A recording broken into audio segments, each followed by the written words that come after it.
دیکھو جتنے بھی پیغمبر دنیا میں آئے ہیں اللہ نے ان کو دعوت کے لیے بھیجا، اللہ کا پیغام پہنچانے کے لیے بھیجا۔ تو ایک دعوت تو تمام پیغمبروں میں سیم تھی،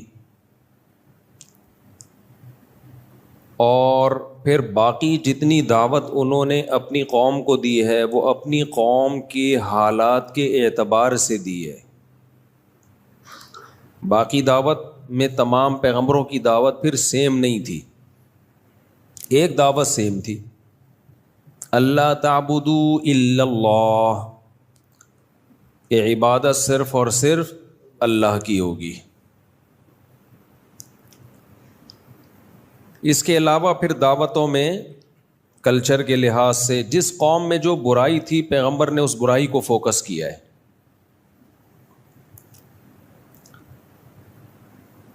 اللہ تعبدوا الا اللہ، کہ عبادت صرف اور صرف اللہ کی ہوگی، یہ دعوت تو تمام پیغمبروں میں مشترک، یہ کامن مسئلہ ہے شرک، یہ تمام قوموں میں مشترک رہا ہے ہمیشہ، ہر قوم نے شرک کیا ہے اکثریت کے اعتبار سے۔ پہلے وہ پیغمبر جنہوں نے توحید کی دعوت دی وہ نوح علیہ الصلاۃ والسلام تھے، اس سے پہلے شرک نہیں تھا، ان سے پہلے تو ان کی قوم سے پہلے شرک نہیں، تو شرک تو اس امت میں بھی پھیل چکا ہے، اور شرک اللہ کی نظر میں کسی صورت میں بھی قابل معافی نہیں ہے۔ اچھا، شرک سے مجھے یاد آیا کہ ہمارے خلاف کچھ لوگ کہتے ہیں کہ یہ بھی تو قبر پہ گئے، یہ بھی تو کسی کے مزار پہ گئے، دوسروں کو کہتے ہیں کہ مزاروں پہ جانا حرام، اور خود امام بخاری کی قبر پہ گئے ہوئے ہیں، خود امام ترمذی کی قبر پہ گئے ہوئے ہیں، خود نبی کی قبر کی زیارت کے لیے جاتے ہیں۔ اور ایک اور اعتراض اس سے بھی زیادہ کیا جاتا ہے کہ لو بھائی مزاروں پہ جانا جائز نہیں ہے اور مندروں میں جانا جائز ہو گیا۔ تو مندروں میں جانا یا قبر پہ جانا، مندر میں عبادت کے لیے جانا ناجائز ہے بھائی، کچھ دیکھنے کے لیے جا رہا ہے کہ کیا ہو رہا ہے وہاں پہ، اور مقصد اس سے کوئی عبادت نہیں ہے، ان کو اپریشیٹ کرنا مقصد نہیں ہے، کوئی خاص حکمت پیش نظر ہے، تو پھر پوری زمین اللہ نے اہل اسلام کے لیے پیدا کی ہے بھائی، کہیں بھی جانے پر پابندی نہیں ہے۔ کوئی آدمی سینما گھر جاتا ہے یہ دیکھنے کے لیے کہ میرا بچہ فلم تو نہیں دیکھ رہا وہاں بیٹھ کے، آپ نے اس کو پکڑ لیا، لو بھائی دوسروں کو کہتے ہو سینما گھر جانا حرام ہے اور خود کہاں گئے ہوئے تھے؟ سینما گھر۔ تو وہ کہے گا کہ بھائی میں فلم دیکھنے کے لیے گیا تھا تو حرام ہے، میں تو دیکھنے گیا تھا، میرا بچہ تو نہیں بیٹھا ہوا کہیں اندر فلم دیکھنے کے لیے۔ پھر آپ جواب میں کہیں لو بھائی بیان میں تو آپ نے نہیں کہا تھا کہ فلم دیکھنے کے لیے جانا حرام ہے، بیان میں تو آپ نے یہی کہا تھا کہ سینما گھر جانا حرام ہے۔ تو ارے بھائی بیان عقل مندوں کے سامنے ہو رہا تھا، ان کو پتا تھا کہ جب کہا جاتا ہے کہ سینما گھر جانا حرام ہے تو مطلب یہی ہوتا ہے کہ فلم دیکھنے کے لیے جانا حرام ہے۔ کوئی سموسے بیچنے کے لیے جا رہا ہو تو بھی منع تو کیا جائے گا کہیں اور جا کے بیچ لے، لیکن سموسے تو کہیں بھی بیچ سکتا ہے نا وہ۔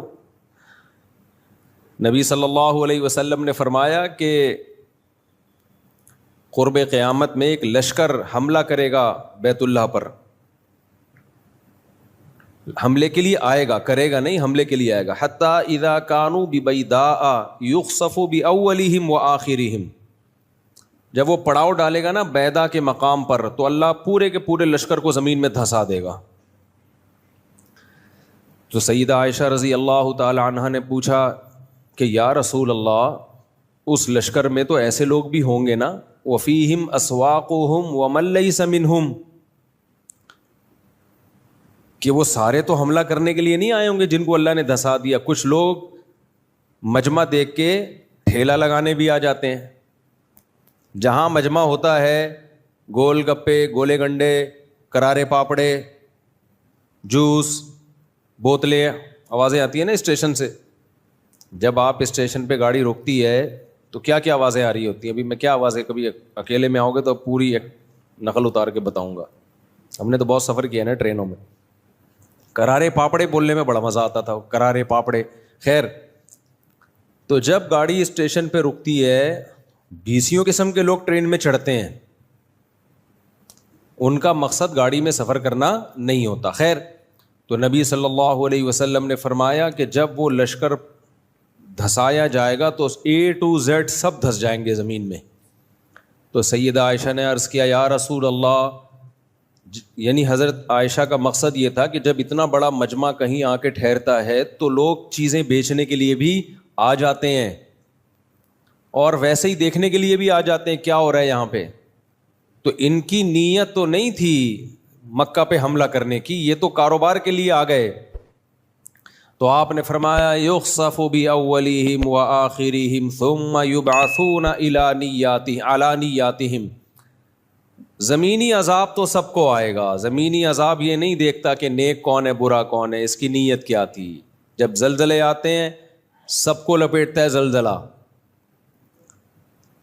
فرمایا ہاں آخرت میں اللہ چھانٹی کر دے گا، نیت پر حساب و کتاب ہوگا، کون کس نیت سے آیا تھا، کون کس سلسلے میں آیا تھا. جو آیا تھا مکہ پہ حملہ کرنے کے سلسلے میں وہ جہنم میں، اور جو ویسے ہی آئے تھے کسی کام سے آئے تھے ان کو اللہ عذاب نہیں دے گا. تو اس سے پتہ چلتا ہے بھائی جو بھی کہیں جاتا ہے اس سے پوچھا جائے گا. کوئی شراب خانے میں مولوی صاحب بیٹھے ہوئے ہیں، آپ نے ویڈیو وائرل کر دی، لو ہمیں شراب خانے جانے سے منع کرتے ہیں، خود کہاں بیٹھے ہوئے ہیں؟ شراب خانے میں. تو ان مولانا صاحب سے پوچھا جائے گا کس سلسلے میں گئے ہو. اگر وہ کہیں میں شرابیوں کو تبلیغ کے لیے گیا ہوں، پھر تو جانا واجب ہے بھائی. کیا خیال ہے؟ تو کہیں تبلیغ تو مسجد میں ہوتی ہے. بھائی مسجد میں تو کسی حد تک نیک لوگ آتے ہیں، اصل تو ہوتی کہاں ہے؟ شراب خانوں میں تو ہوتی ہے اصل تو. آپ کہہ سکتے ہیں پھر تبلیغ والے شراب خانوں میں جاتے کیوں نہیں؟ وہ آنے نہیں دیتے ورنہ وہ چلے جائیں. تبلیغ والوں کو تو چاہیے موقع، بھائی ہمیں کہیں بھیجو. تو شراب خانوں میں بھی جا سکتے ہیں، کہیں بھی جا سکتے ہیں. ایک تو اس لیے بھی نہیں جاتے کہ سب نے پی وی ہوتی ہے، ان کو پتہ کیا چلے گا بول کیا رہے سامنے والا. خیر، تو مکس گیدرنگ میں کوئی چلا گیا، مکس گیدرنگ میں جانا جائز نہیں ہے. کہتے ہیں نا جہاں مرد اور عورتوں کا اختلاط ہو، بلا وجہ کا اختلاط ہو، کوئی ضرورت ہو تو ایک الگ بات ہے. بلا وجہ کا اختلاط جیسے شادی بیاہوں میں ہوتا ہے، پارٹیشن آپ کر سکتے ہو، کیوں نہیں کر رہے بھائی پارٹیشن آپ؟ لیکن تبلیغ کے لیے کوئی، اگر علماء بیان کرتے ہیں مکس گیدرنگ میں مخلوط اجتماع میں جانا جائز نہیں ہے، اب کوئی اگر بیان کے لیے گیا ہوا ہے تو پھر تو جانا جائز کیا لازم ہے. وہ یہی تو سکھانے گیا ہے کہ یہ غلط ہے جو آپ کر رہے ہو. تو نیت پر اس کا بڑا مدار ہے. کچھ گناہ ایسے ہیں جو گناہ ہی ہیں، وہ نیت کی ٹھیک ہونے سے ٹھیک نہیں ہو جاتے.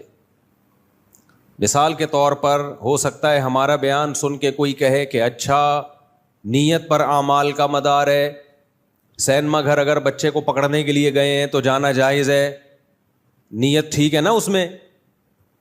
سموسے بیچنے کے لیے گیا ہے، فلم دیکھنے کے لیے نہیں گیا، نامناسب کام تو ہے، کہیں اور بیچ لے سموسے، لیکن اس کو پتا ہے ادھر جتنا سموسا بکے گا باہر نہیں بکے گا، تو اس کی سموسے کی آمدن کو آپ حرام نہیں کہہ سکتے. تو اب کوئی ہو سکتا ہے سن کے کہے اچھا جی نیت پر اعمال کا مدار ہے، اصل اعمال کس پر ہیں؟ نیت پر ہیں. تو میں بھی جو مندر گیا تھا نا وہ عبادت کرنے کے لیے یا ان کی وہ پرساد وغیرہ کھانے کے لیے نہیں گیا تھا. نہ انہوں نے وہ پرساد ہی بولتے ہیں نا اس کو ہندوؤں کی، نہ انہوں نے مجھے وہ کھلائی ہے. وہ جو وہاں پنڈت جی بیٹھے ہوئے تھے انہوں نے تو اکرام کیا کہ ایک انسان آیا ہے تو اکرام میں اس کو کچھ ریوڑیاں کھلا دو. تو یہ اکرام تو جائز ہے، اس کا انکار کرنا یہ پرلے درجے کی بد تہذیبی اور بد اخلاقی ہے. تو میں تو ویسے ہی کیا تھا. اور دوسری بات یہ کہ اس میں ایک بہت بڑی حکمت بھی تھی، انڈیا کو پیغام دینا، ہندوؤں کو پیغام دینا کہ تمہارے مندر ہمارے ہاں کتنے محفوظ ہیں، تو ہماری مسجدیں بھی تمہارے ہاں محفوظ ہونی چاہیے. اور یہاں ہندو مسلم کس طرح بالکل بھائیوں کی طرح رہتے ہیں، کوئی جھگڑا نہیں. اور رہ بھی پٹھانوں کے علاقے میں، پٹھان لوگ تو دین اور اسلام کے بارے میں بہت غیرت اور حمیت والے ہوتے ہیں. تو اتنے غیرت مند لوگوں کے درمیان تمہارا مندر محفوظ ہے. تو یہ اس کی علامت ہے کہ پورے پاکستان میں ہندو مسلم میں کوئی تفریق انسانیت کے حوالے سے نہیں ہے, مذہبی فل آزادی ہے. یہ میسج گیا ہے انڈیا, تو تھوڑی سی غیرت آئی ہے کچھ لوگوں کو وہاں پہ. جو بغیرت ہے ان کا تو کوئی حل دنیا میں ہے ہی نہیں, لیکن بہت سو کو غیرت آئی ہے. بہت سو کے کمنٹس آئے کہ ہمیں تو پتہ ہی نہیں تھا پاکستان میں مندر بھی ہیں, ہمیں تو پتہ ہی نہیں تھا, اتنی آزادی ہے.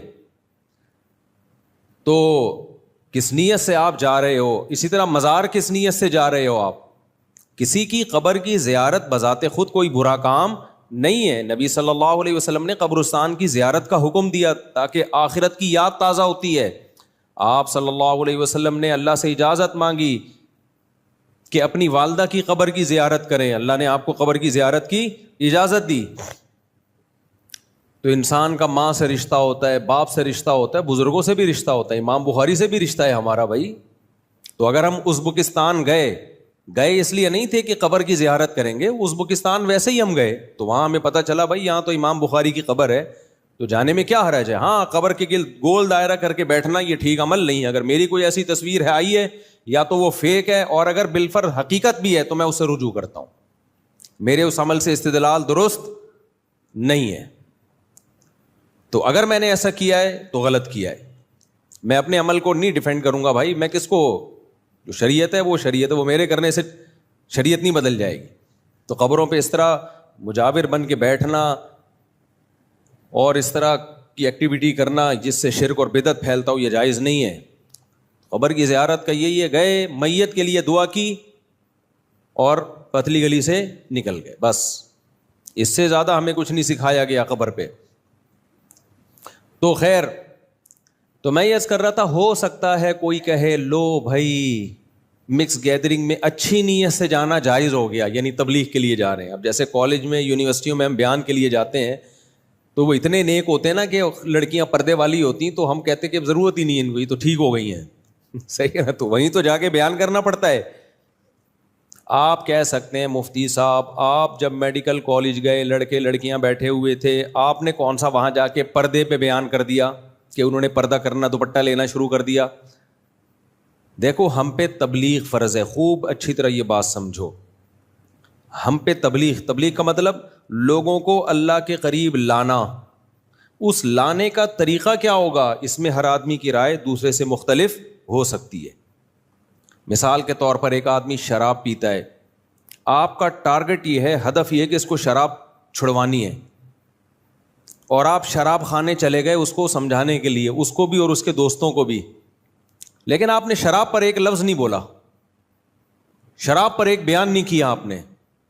کیوں؟ آپ کو پتا ہے یہ اتنے دھتی ہو چکے ہیں کہ شراب پہ بات کروں گا یہ بات سنیں گے نہیں. تو وہاں جا کے آپ نے نماز روزے کی بات کی, اللہ کی بات کی, یہ تھوڑا سا کسی طرح قریب آ جائیں. جب قریب آئیں گے تو مسجد میں آئیں گے, بیان سنیں گے, پھر یہ ہائی ڈوز ان کو وہاں دی جائے گی. تو نیت اس کی یہی ہے. دیکھو مولانا طارق جمیل صاحب کی ملاقات ہوئی عامر خان سے, انڈیا کے ایکٹر سے, گھنٹوں ملاقات ہوئی ہے. مولانا کہتے ہیں میں نے فلمیں چھوڑنے کے حوالے سے کوئی بات نہیں کی, حالانکہ گئے اسی لیے تھے کہ بھائی برائی چھوڑنی ہے. تو برائی میں اس سے بڑی برائی کوئی ہو سکتی ہے؟ ناچ گانے اور جو کچھ فلموں میں ہوتا ہے. لیکن مولانا کو پتا تھا بھائی ایک آدمی ساری زندگی اس کی اسی کام میں گزری ہے, اگر میں ڈائریکٹ اس کو فوکس کروں گا کہ یہ حرام یہ ناجائز, پھر جب ہم مولانا لوگ حرام بولتے ہیں نا تو نکالتے بھی حلق سے ہیں حرام, تو وہ اور آدمی وہ ہو جاتا ہے. ویسے بولیں گے حرام ہے یہ, لیکن جب کسی کو ڈرانا ہوتا ہے تو کیا بولتے ہیں ہم؟ وہی ایک قاری صاحب سے کہا نا, قاری صاحب نے دکان پہ گئے مٹھائی کی اور کہتے ہیں شیرہ ہے شیرہ. اس نے کہا ہے مگر اتنا گاڑھا نہیں ہے. شیرہ تو ہے ہمارے پاس, اتنا گاڑھا شیرہ ہے, نارمل شیرہ نہیں ہے. تو وہ حرام ایک دم اتنا گاڑھا گاڑھا لفظ نکلتا ہے, وہ ویسے ہی ڈر جاتا ہے اگلا.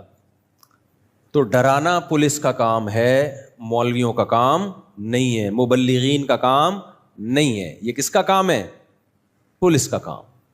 ہاں مبلغین کا کام آخرت سے ڈرانا ہے, لیکن حکمت اور مصلحت کے ساتھ.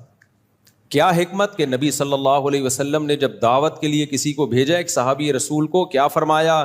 بشروا ولا تعسروا, لوگوں کو خوشخبریاں سنانا, تنگی میں مت ڈالنا.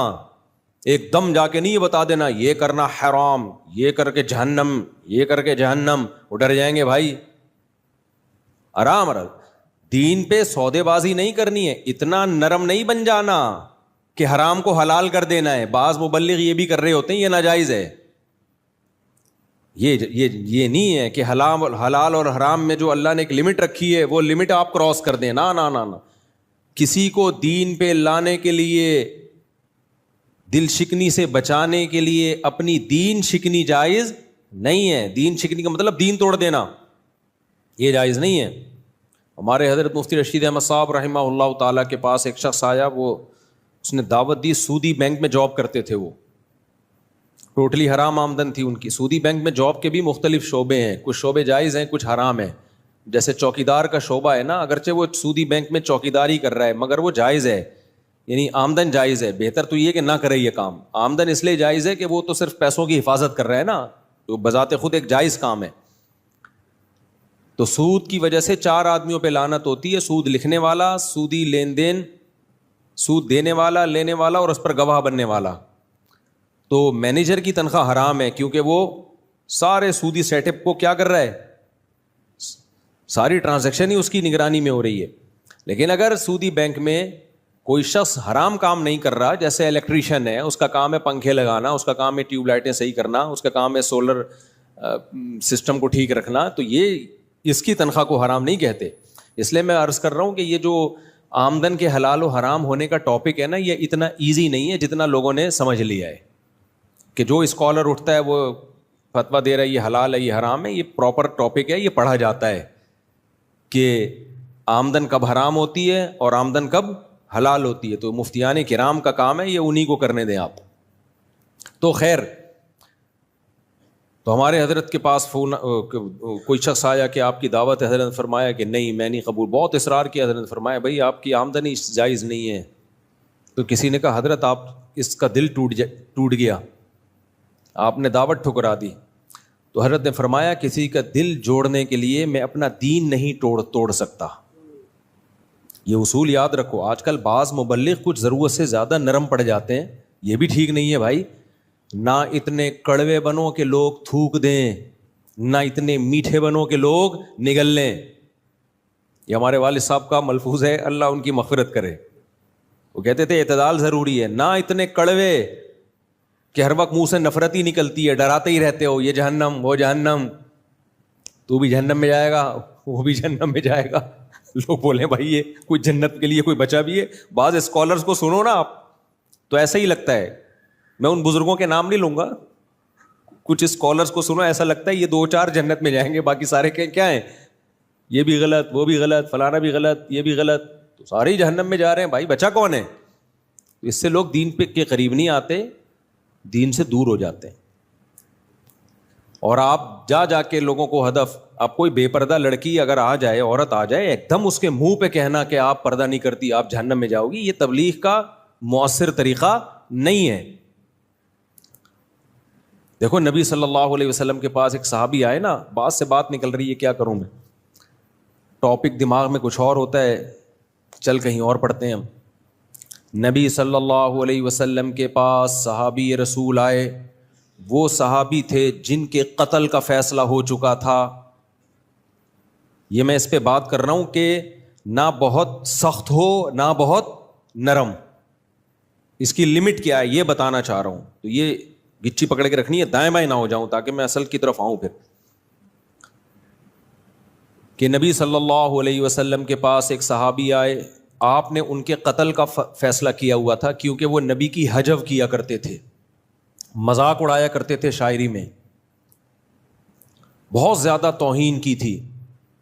کعب ابن زہیر رضی اللہ عنہ بعد میں صحابی بنے وہ, اور عرب کی شاعری میں جو تمسخر اور مذاق ہوتا تھا وہ بہت سنگین نوعیت کا ہوتا تھا, معمولی نوعیت کا نہیں ہوتا تھا. بہت زیادہ تمسخر کرتے تھے نبی صلی اللہ علیہ وسلم کا. تو آپ نے حکم دیا کہ ان کو جہاں پاؤ قتل کر دو. جب مکہ فتح ہوا نا تو سب کے قتل کے آرڈر تھے، سب کی معافی کے آرڈر تھے، چند لوگوں کو آپ نے کہا تھا ان کو معاف نہیں کرنا، ان میں کعب ابن زہیر بھی تھے۔ یہ بہت زیادہ شاعری میں آپ کی توہین کرتے تھے، اور توہین سے بڑھ کر ہوتی ہے تمسخر، یعنی استہزاء۔ تو اب جب یہ فرار ہوئے، مکہ فتح ہو گیا، ان کو لگا کہ بھائی اب میرے بھی قتل کے آرڈر ہیں، یہ فرار ہو گئے۔ فرار ہونے کے بعد کسی نے ان کو مشورہ دیا کہ یار چلے جاؤ، معافی مانگ لو، ہو سکتا ہے معاف کر دیا جائے۔ تو یہ آئے حضرت ابو بکر کے پاس سفارشی بن کے۔ ہمارے حضرت فرمایا کرتے تھے شکر ہے حضرت عمر کے پاس نہیں آئے۔ ٹھیک ہے، یہ کس کے پاس گئے؟ حضرت ابو بکر کے۔ ظاہر ہے وہ نرم دل تھے، نبی کے زیادہ قریب بھی سب سے کون تھے؟ ابو بکر، کہ بھائی میری سفارش کر دیں یا مجھے نبی کے پاس لے جائیں کسی طرح سے، میں اسلام قبول کرنا چاہتا ہوں۔ حضرت ابو بکر ان کو لے آئے، انہوں نے اسلام قبول کر لیا اور نبی کی خدمت میں لے جا کے بٹھا دیا۔ یہ دو زانوں بیٹھ گئے نبی صلی اللہ علیہ وسلم کی خدمت اقدس میں، اور شاعری شروع کی۔ شاعری میں ان کا ارادہ تھا جیسے میں نے زندگی بھر نبی کی حجو کی ہے نا، حجو، معاذ اللہ مذاق اڑایا ہے، آج میں نبی کی شان میں نعت کہوں گا، نبی کی شان میں آپ کی تعریف میں کلمات کہوں گا۔ کیا منظر ہوگا، نبی صلی اللہ علیہ وسلم تشریف فرمائے اور سامنے وہ شخص جس کی گردن اڑانے کے آرڈر ہیں۔ اب انہوں نے جو نبی کی شان میں تعریف شروع کی ہے، اس سے پہلے کیا کیا ہے؟ اپنی معشوقہ کے قصے شروع کر دیے انہوں نے۔ عرب کی عادت تھی جب بھی کوئی شاعری کرتے نا تو شاعری سے پہلے جو اصل شاعری ہوتی وہ بعد میں شروع ہوتی، اس سے پہلے اپنی محبوبہ کی شان میں اور اس کی حسن و جمال کو شاعری میں بیان کرتے تھے۔ یہ عربوں کی عادت تھی۔ اسلام نے اس کلچر کو ختم کیا اور اسلام نے کہا جب بھی کوئی بات شروع ہوگی، کوئی بھی بات ہوگی تو سب سے پہلے اللہ کی حمد و ثنا اور پیغمبر پر درود ہوگا۔ تو یہ کلچر اسلام نے کیا کیا؟ عربوں کا چینج کیا ہے۔ تبھی ہم جب بھی بات شروع کرتے ہیں ہم کیا کہتے ہیں؟ نحمدہ ونصلی علی رسولہ الکریم، ہم کہتے ہیں نا نحمدہ، اللہ کی ہم حمد و ثنا کرتے ہیں اور نبی صلی اللہ علیہ وسلم پر درود بھیجتے ہیں، اس کے بعد اپنا مدعا ہم بیان کرتے ہیں۔ تو اسلام نے اس کلچر کو چینج کیا، لیکن یہ تو ابھی نئے نئے مسلمان ہوئے ہیں، ان کو اس کلچر کا علم نہیں ہے۔ انہوں نے عرب کے سابق کلچر ہی کو کوئی فالو کیا کہ پہلے اپنی محبوبہ کی تعریفیں، اس کے بعد پھر میں اصل مدعا پہ آؤں گا۔ آپ سید الانبیاء صلی اللہ علیہ وسلم کا ظرف دیکھیں۔ پہلے میں وہ تھوڑی سی شاعری سنا دوں کہ اپنی محبوبہ کے حسن و جمال اور اس کے نزاکت کو، حسن و جمال تو نہیں لیکن اس کی نخروں کو کیسے بیان کیا۔ کیا کہتے ہیں؟ بانت سعاد فقلب اليوم مبتول متیم اثرها لم یفد مقبول، کہ سعادہ میری محبوبہ مارکیٹ سے شارٹ ہو گئی۔ بانت کا مطلب جدا ہو گئی مجھ سے، اس کا اردو میں یہی ترجمہ بنتا ہے، ہماری نارتھ کراچی کی اردو میں ترجمہ اس کا یہی بنتا ہے کہ مارکیٹ سے میری محبوبہ، اس کا نام بھی لے رہے ہیں سعاد، سعادہ جو تھی میری محبوبہ مارکیٹ سے شارٹ۔ فقلب الیوم مبتول، میرا دل آج کے دن ٹکڑے ٹکڑے ہو چکا ہے۔ جب مجھے پتا چلا نا، بیل بجائی، اب یہ ہماری اپنی بھی تو تشریح ہوتی ہے نا یار، گئے بیل بجائی، بھائی سعادہ ہے، اندر سے آواز آئی، اس کے ابا نے اس کو مارکیٹ سے کیا کر دیا؟ یہاں سے موو کر دیا۔ اتنا پہلے ہمت ہوتی نہیں تھی کسی کی کہ محبوبہ کے گھر جا کے بیل بجائے وہ۔ تو بانت سعاد فقلب اليوم مبتول متیم اثرها، کہہ رہے میرا دل اس کے پیچھے پیچھے نکل گیا ہے تلاش میں۔ لم یفدا، اور عجیب بات یہ ہے کہ دل سینے سے نکل کے محبوبہ کی تلاش میں گیا اور اس کے بدلے میں کوئی آلٹرنیٹ دل بھی سینے میں نہیں لگا، تو وداؤٹ دل میں جی رہا ہوں۔ شاعری ہے یا نہیں ہے؟ دیکھو انگلش میں ایسی شاعری نہیں ملے گی تمہیں، یہ عربی اردو فارسی ہی ہے جس میں ادب ہے۔ خیر اب میں شاعری کے فضائل پر نہیں آؤں گا، میں اپنا مدعا تو وہ کہہ رہے ہیں کہ سعادہ مارکیٹ سے شارٹ ہوئی اور میرا دل ٹکڑے ٹکڑے اس کی یاد میں اس کے پیچھے پیچھے تلاش کرنے کے لیے گیا ہوا ہے، اور اس کے بدلے میں کوئی دوسرا دل بھی سینے میں ہے ہی نہیں، ابھی بغیر دل کے میں گھوم رہا ہوں. بھائی دل کہاں ہے یار؟ وہ سعادہ کے پیچھے گیا ہوا ہے. تو ایسے بڑی تعریف کی اپنی محبوبہ کی، یہ کس کی خدمت میں بیٹھے ہیں؟ سید الانبیاء کا ظرف ہے نا کہ نہیں بھائی ابھی نیا نیا آیا ہے، ٹھیک ہے نا، ابھی نیا نیا آیا، اسلامی آداب سیکھ لے گا اسلامی آداب.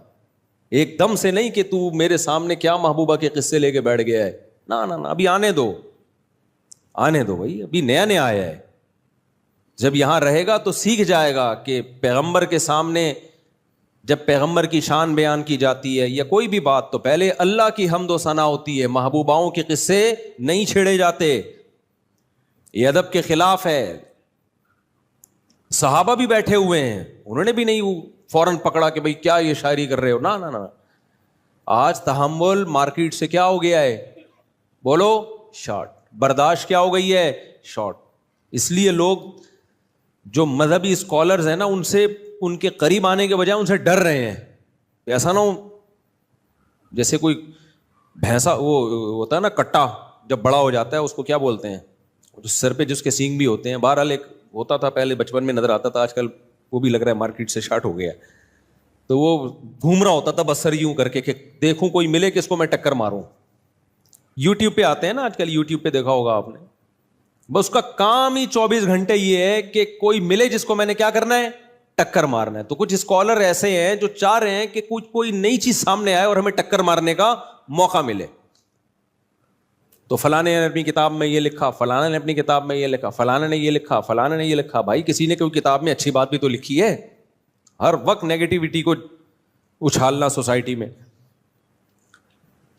تو وہ کہنے لگے لَكِنَّهَا خُلَّةٌ قَدْ سِيطَ مِن دَمِهَا فَجْعٌ وَوَلْعٌ وَإِخْلَافٌ وَتَبْدِيلٌ.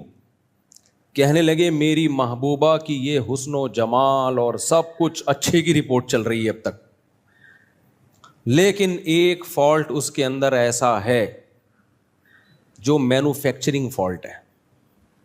وہ کیا ہے؟ یہ ایک ایسی دوستی ہے جس کے خون میں جھوٹ گرگٹ کی طرح رنگ بدلنا اور تبدیل ہوتے رہنا، بات سے مکر جانا، یہ اس کے بلڈ میں شامل ہے. اور بے وفائی، فجع وبلع واخلاف وتبدیل. عربوں کی عادت ہوتی تھی اپنے محبوبہ کے جھوٹ، بے وفائی، دھوکے بازی کو اس کی تعریف کے طور پہ بیان کرتے تھے. نہیں آئی سمجھ میں بات؟ اچھا بھائی، تو لَكِنَّهَا خُلَّةٌ قَدْ سِيطَ مِن دَمِهَا فَجْعٌ وَوَلْعٌ وَإِخْلَافٌ وَتَبْدِيلٌ. عربوں کی عادت تھی جب محبوبہ کی بے وفائی جب بیان کرتے نا، یہ برائیاں کہ جھوٹ بولتی ہے، بے وفا ہے اور بات سے تبدیل ہو جاتی ہے، وعدہ کر کے مکر جاتی ہے، تو ان کا مقصد یہ الفاظ برائی کے ہوتے تھے، مگر مقصد اس سے تعریف ہوتی تھی. بتانے ہوتا نخرے والی ہے، کیونکہ جب خدا جب حسن دیتا ہے نزاکت آ ہی جاتی ہے، کہتے ہیں نا، یعنی اس کے اندر استغنا بہت ہے. اتنا آسان نہیں ہے اس کو حاصل کرنا، آسان نہیں ہے حاصل کرنا. یہ شاعری کس کی سامنے ہو رہی ہے؟ نبی صلی اللہ علیہ وسلم. اور سید الانبیاء کا ظرف ایک حرف بھی آپ کو نہیں کہا کہ بس رک جاؤ، میرے سامنے یہ شاعری مت کرو. وہ کہتے یا رسول اللہ یہ عربوں کا کلچر ہے. بھائی کلچر ہوگا تمہارا، ہمارا کلچر نہیں ہے. نا نا نا نا نا بھائی آنے دو، ابھی دین کی طرف آنے دو. مبلغین میں، دعوت کا کام کرنے والوں میں یہ ظرف مارکیٹ میں کیا چل رہا ہے؟ شارٹ. جیسے ان کی محبوبہ سعادہ مارکیٹ سے شارٹ ہوئی، اسی طرح دعوت کا کام کرنے والوں میں یہ ظرف مارکیٹ سے شارٹ ہو گیا. ایک دم سر پہ چڑھ جائے آدمی اس کے، تو یہ نہیں ہوتا بھائی. خاموشی اختیار کی کسی حکمت سے خاموشی جائز ہے. اس کے بعد آئے ہیں اپنے اصل پوائنٹ پہ، مدعا پہ. کعب بن زہیر پہلا شعر ایسا کہا انہوں نے نبی کی شان میں کہ آپ صلی اللہ علیہ وسلم نے اپنے جسد اطہر پہ جو چادر تھی وہ اتار کے فوراً ان کو ہدیہ کر دی. کتنا بڑا تحفہ دیا دیکھو. وہ شعر کیا پڑا نبی کی شان میں, ان الرسول لسیف یستضاء بہ مہند من سیوف اللہ مسلول. اپنی حالت بیان کر دی کہ میں تو اسلام سے نفرت کرتا تھا, میرا اسلام میں آنے کا کوئی پروگرام نہیں تھا, لیکن اللہ نے محمد صلی اللہ علیہ وسلم کو ایسی تلوار بنایا ہے کہ کیسے مکہ سے نکلنے کے بعد طاقت پکڑی اور اس تلوار کی زور سے مکہ کو فتح کیا. تو آج یہ وہ تلوار ہے کہ جس سے اللہ نے آپ کو غلبہ عطا کر دیا اور یقین ہو گیا کہ اللہ آپ کے ساتھ ہے.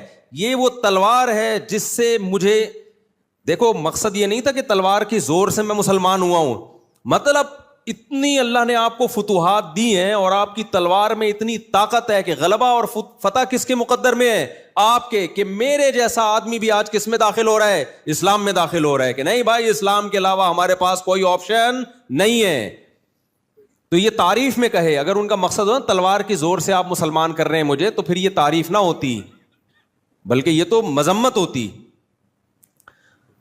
تو تعریف کیسے, نبی کی بہادری کی تعریف کی, بہادری کی کہ کتنے کمزور تھے آپ جب مکہ سے مدینہ گئے ہیں اور کیا آپ کے ساتھیوں نے اور آپ نے قربانیاں دی ہیں اور آج مکہ آپ نے فتح کیا ہے. تو اس لیے نبی کی بہادری کی تعریف کی. تو نعتیہ کلام کی ابتدا کس کلام سے ہو رہی ہے, نبی کی بہادری. اور نبی کو اپنی بہادری کی تعریف سن کے اتنا لطف آیا. دیکھو جس کے اندر جو کمال کی صفت ہوتی ہے نا, وہ صفت جب کسی دوسرے کے منہ سے سنتا ہے تو بہت زیادہ اس کو خوشی ہوتی ہے. اس کی میں ایک مثال دیتا ہوں. آپ کو اگر آپ باڈی بلڈر ہو, سارا دن آپ فوکس کس کو کرتے ہو کہ میں طاقتور نظر آؤں, میں ہینڈسم اسمارٹ نظر آؤں, تو اگر کوئی آپ کو کہے گا کہ آپ سخی ہو, آپ کو اس سے زیادہ خوشی نہیں ہوگی, لیکن وہ کہے گا آج بہت اچھے لگ رہے ہو, ایک دم آپ کے دل باغ ہو جائے گا نا. کیا خیال ہے بھائی؟ خواتین کی عادت ہوتی ہے بیوٹی میں اچھی نظر آؤں, خوبصورت نظر آؤں, بیوٹی پارلر میں خواتین ہی سے آباد ہیں, بیوٹی پارلر ان کی فطرت کا حصہ ہے یہ. آپ کسی عورت کو کہہ دیں تم جو ہے نا بہت ذہین ہو, تم بہت ایجوکیٹڈ ہو, لیکن اس سے وہ خوش نہیں ہوگی. آپ بول دیں تم بہت خوبصورت ہو, کسی مرد کو بول دیں تم بہت خوبصورت, شاید اس سے بہت زیادہ خوش نہ ہو. عورت کو کہہ دیں, اسی طرح کسی عورت کو کہہ دیں تم بدصورت ہو, تو اس کو اس پہ جتنا غصہ آتا ہے کسی اور بات پہ نہیں آئے گا. تو انسان کو اپنی جس صفت پہ ناز ہوتا ہے نا, جس صفت پہ بہت زیادہ جو خوبی کی بہت زیادہ چاہت ہوتی ہے, وہ کسی اور کے منہ سے سن کے تھوڑا خوش نہیں ہوتا, بہت زیادہ خوش ہوتا ہے. اب کوئی شخص بہادری میں مشہور ہے, آپ جاوید میاں کو کہہ دیں تم بہت اچھے ریسلر ہو, خوش ہوگا وہ؟ یہ اپنے دور میں تم بہت اچھے ریسلر رہے ہو. آپ اس کو یہ کہیں گے نا تم اپنے دور کے بہت اچھے کرکٹر رہے ہو, تو کہے گا الان, ہاں بھائی اب تم نے کوئی تعریف کی ہے. فٹ بالر کو بول دیں تم بہت اچھے فٹ بالر ہو, اس پہ خوش ہوگا وہ. یہودیوں نے اللہ کو کہہ دیا تھا کہ ید اللہ مغلولہ, اللہ کے دونوں ہاتھ بندھے ہوئے ہیں. اللہ تعالیٰ معاذ اللہ نقل کفر بخیل ہے, صحیح طرح سے خرچ نہیں کرتا, ترسا کے دیتا ہے, تھوڑا تھوڑا کھلاتا ہے معاذ اللہ. اب چونکہ اللہ کو اپنی سخاوت بہت پسند ہے اور اللہ ہے بھی جواد اور کریم, اس لیے اللہ نے اس جملے کو اگنور نہیں کیا, اس کا جواب نازل کیا. غلت ایدیہم, فرمایا ان کے ہاتھ بندھے ہوئے ہیں. بل یداہ مبسوطتان, میرے ایک نہیں دونوں ہاتھ کھلے ہوئے ہیں. ينفق کیف یشاء, جیسے چاہتا ہوں اپنے بندوں پہ لٹا رہا ہوں. تو اللہ نے فوراً رسپانس کیوں دیا؟ اللہ کو اپنی طرف بخل کا تانا پسند نہیں ہے. اس کی تو تعریف ہی اسی بیس پہ کی جاتی ہے, رحمان ہے اور رحیم ہے, کھلاتا ہے بندوں کو. سمجھ میں نہیں آ رہی بات؟ میرا خیال ہے آپ کہہ سکتے پھر یہ غربت کیوں ہے؟ یہ گورنمنٹ کی وجہ سے, یہ غربت اللہ کی وجہ سے نہیں. بارشیں برس رہی ہیں, زمین سے پیداوار اگ رہی ہے, تو اللہ کی طرف سے تو برس رہا ہے نا. اب کوئی سارا ہی لے کے بیٹھ جائے کنارے پہ رکھ لے سانپ بن کے, غریب کے منہ میں نوالا ہی نہ جانے دے, وہ تو پھر اس کا ہیڈیک ہے نا, وہ سوسائٹی کا ہیڈیک ہے. تو اللہ کو یہ بخل کا تانا پسند نہیں آیا, کیونکہ وہ تو جگہ جگہ کہتا ہے میں رحمان ہوں رحیم ہوں. تو جو رحمان رحیم ہوتا ہے وہ تو کریم ہوتا ہے, وہ تو جواد ہوتا ہے, وہ تو خرچ کرنے والا ہوتا ہے. جس کو محبت ہوتی ہے نا تو خرچ کرتا ہے وہ. تو نبی صلی اللہ علیہ وسلم کے حسن و جمال کی اگر کعب ابن زہیر تعریف کرتے یہ بھی اچھی بات ہے، لیکن شاید نبی کو اتنی خوشی نہ ہوتی کہ چادر اتار کے دے دیتے.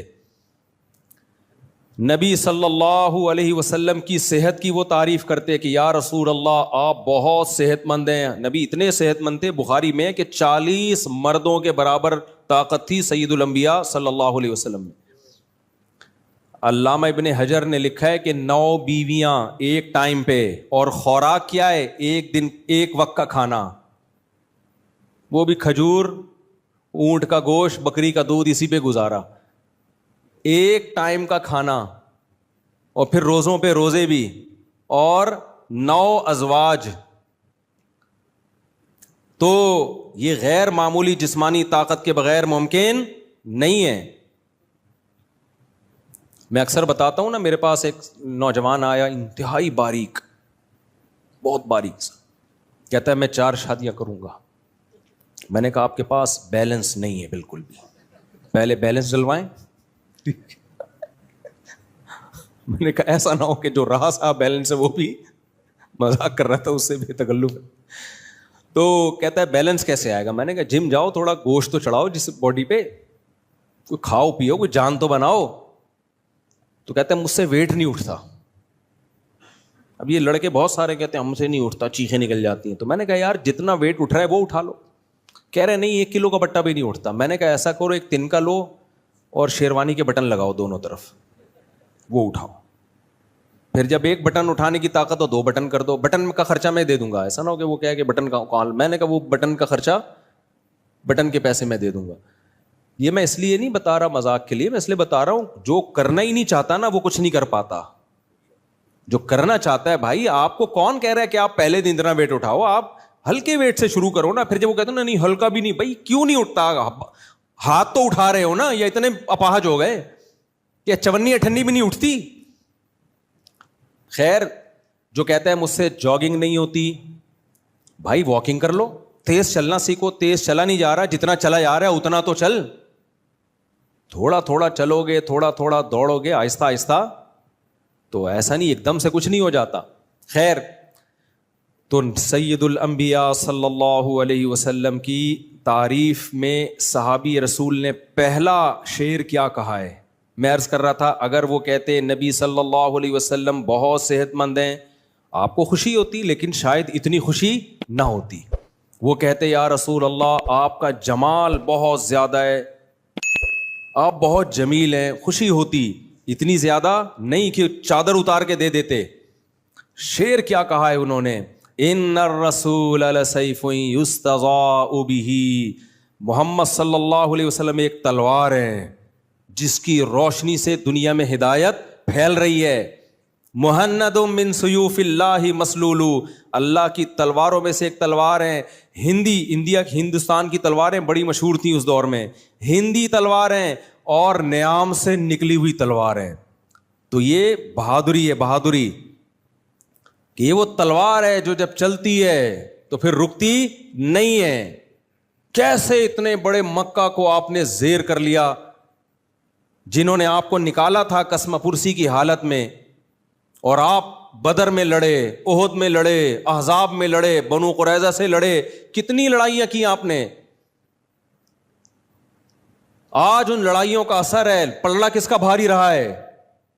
آپ صلی اللہ علیہ وسلم.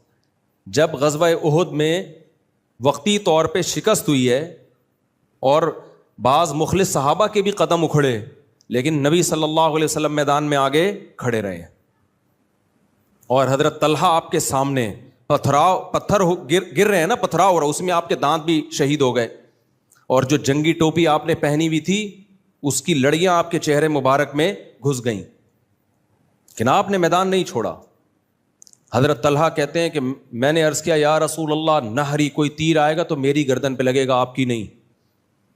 تو یہ بہادری کا کام ہوتا ہے. صحابہ کہتے ہیں جب گھمسان کی جنگ ہوتی تھی تو بعض دفعہ ہم نبی صلی اللہ علیہ وسلم کے پیچھے بطور ڈھال کے چھپتے تھے. آج لیڈر سب سے پہلے بھاگتا ہے، صحیح، لیڈر سب سے پہلے مارکیٹ سے سب سے کم قربانی کس کی ہوتی ہے؟ لیڈر کی. مدرسے کے محتمم حضرات میں اچھے بھی ہوتے ہیں, 2 نمبر بھی ہوتے ہیں, ہر طرح کے ہوتے ہیں. جو اچھے محتمم ہوتے ہیں وہ سب سے زیادہ چندہ اپنی جیب سے دیتے ہیں مدرسے کو, پھر دوسروں کو ترغیب دیتے ہیں. جو 2 نمبر ہوتے ہیں اپنا 5 روپے بھی کبھی ان کا مدرسے پہ نہیں لگا ہوتا, دوسروں کو ترغیب دے رہے ہوتے ہیں جنت کے فضائل کی, کہ جو مدرسے کے ڈبے میں پیسے ڈالے گا سیدھا ڈائریکٹ کہاں جائے گا؟ جنت میں. تو بھائی تجھے شوق نہیں ہے جنت میں جانے کا؟ تو بھی تو کبھی ڈال دے. ہم جن بزرگوں سے بیعت ہے نا, میں ایسے ہی بیعت نہیں ہوں. ایسے نہیں کہ ہم نے کوئی خواب دیکھے ہوں, ہم خوابوں پہ اتنا بلیو نہیں رکھتے. ہم جن بزرگوں سے بیعت ہیں, جن سے ہمارا اصلاحی تعلق ہے, ہم نے ان کی قربانیاں جانی بھی اور مالی بھی اپنی آنکھوں سے دیکھی ہیں. میرے جو مشائخ ہیں, میرے جو شیخ ہیں, جتنا دوسروں کو صدقے کی ترغیب دیتے ہیں, ہم نے دیکھا کہ یہ اس سے 10 گنا خود صدقہ کرتے ہیں. تبلیغ والے کیوں کامیاب ہوئے؟ انہوں نے اپنے اکابر مشائخ کو دیکھا, یار یہ ہمیں نکلنے کی ترغیب دیتے ہیں پیدل جماعتوں میں, ہمیں اگر 40 دن کی ترغیب دے رہے ہیں تو خود سال کی پیدل جماعتوں میں. حاجی عبد الوہاب صاحب رحمۃ اللہ علیہ اندرون سندھ کئی بار پیدل جماعتوں میں گئے ہیں, کچے علاقوں میں, گاؤں دیہاتوں میں, جہاں لوٹے ٹوٹے ہوئے, بیت الخلاء کا صاف ستھرا نظام نہ ہو, جہاں پہ ان ریگستانوں میں, کچے علاقوں میں, تھر میں, پہاڑوں پہ خود زندگیاں وقف کی ہیں. پھر انسان کسی کو تبلیغ کرتا ہے نا کہ اب نکلو, تو وہ کہتا ہے بھائی یہ بھی نکلے ہم بھی نکلیں گے. اور ایک ہوتا ہے آپ ایئر کنڈیشن روم میں گدے پہ بیٹھے ہوئے ہیں, جنت کے فضائل بھی سنا رہے ہیں, جنت کے ٹکٹ بھی ڈیوائڈ کر رہے ہیں. لوگ کہتے ہیں حضرت آپ کو جنت میں جانے کا شوق نہیں ہے. Shut up. صحیح ہے نا, بزرگوں سے اس لہجے میں بات نہیں کرتے.